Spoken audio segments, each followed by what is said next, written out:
because of Jack Daniels. You know, again, we talk about global, you know, and that's true not only of economies, but it's also true of the arts. Whatever the opposite of silo is, and I think we should be looking for the opposite of silo, is what we're doing. There we are, University of Cork and Everyman Theatre, the Kolectiv, a Serbian national treasure, East Tennessee. I mean, and we're all coming together. We have students from all over Ireland, professional actors in the production.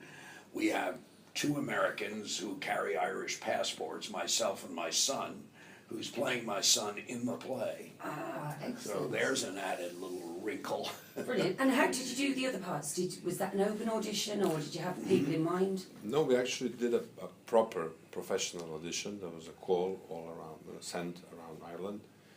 We had a lot of actors. We were auditioning. The auditioning process was about 3 weeks. Yeah. So it was a really long process.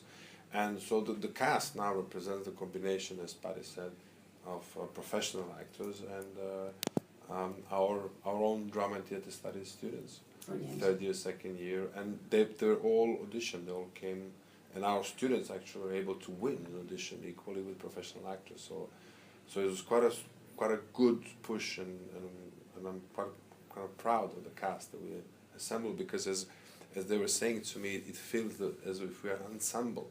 Right. And not just a group of people that got together a few weeks ago. Sure. And there is a feel, because I worked a lot in East and Central Europe in ensemble theatres where people spend years and years together working Right. as a group, being paid to be actors.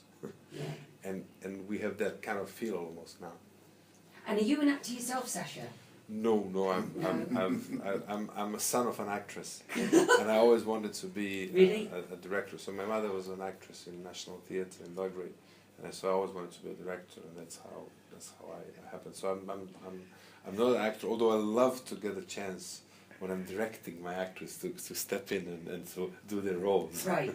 And then step back out. Yeah, but obviously they know I'm doing it badly, and I do it badly, but I just love that moment.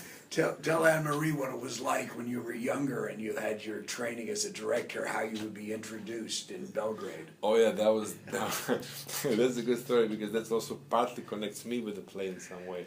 Because this is a relationship between father and son and parents, and it's a strong play. It's a very emotional play, and so in many ways, what was happening to me was that I was a young director who was just coming out of my kind of professional being, and what happened is that I will be introduced in a theater setting as, this is our young director, a son of our famous actress. And all my credibility, whatever I was right trying out to the window. build up, just go out the window. And I think, if nothing else, I left for Canada, because then I left for Canada. I was supposed to go as far as I could from a stigma. Then I ended up working at Shaw Festival in Canada for a while, and then I was about 3 years in Canada, and then I went to UK, and I was 17 years living in the UK. Oh, whereabouts in the UK? Well, I did my doctorate at the University of London, and I was working at Brunel University in West London, and then my last post was at University of Manchester,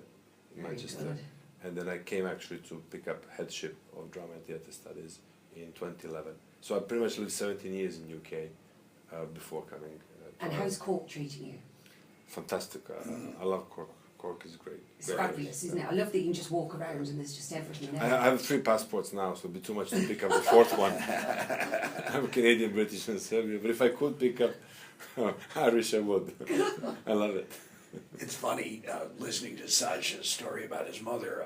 I spent 25 years in Los Angeles doing a lot of television and film, and that's a story that repeats itself.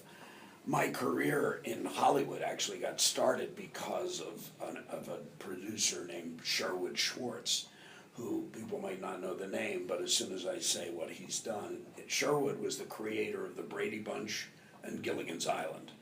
So at one time, the richest man in Hollywood, because he owned those shows outright, so all the residuals came to him and not to the actors or other writers.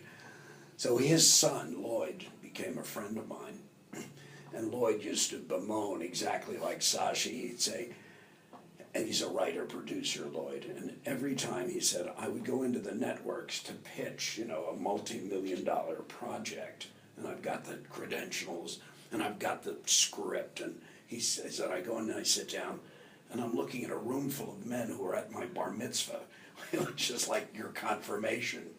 So they're all seeing me as 12 years old with a fountain pen in my hand. And how do you get a job? And Rob Reiner used to talk, I was on All in the Family, and Rob Reiner talked, about the problem of being Carl Reiner's son. And you always run into that.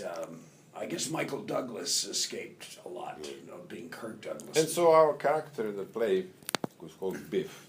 This one has kind of a similar tension, because his father is in his own mind, is a very big person, a very successful person. And Biff is not so. Right. And so we have this conflict over expectations of a father to son, and son unable to reach to those. And the twist in the genius of Arthur Miller is that actually Willy Loman has never been a great guy. Right. But he has a belief. So Sasha, that trust that you put in to Patrick over that cup of coffee paid off, casting him and without seeing him perform. What was it? Just a gut feeling he was the guy for the role? Look at him. He screams Hollywood, It's just like, you got one shot in your life to kind of work with someone like that.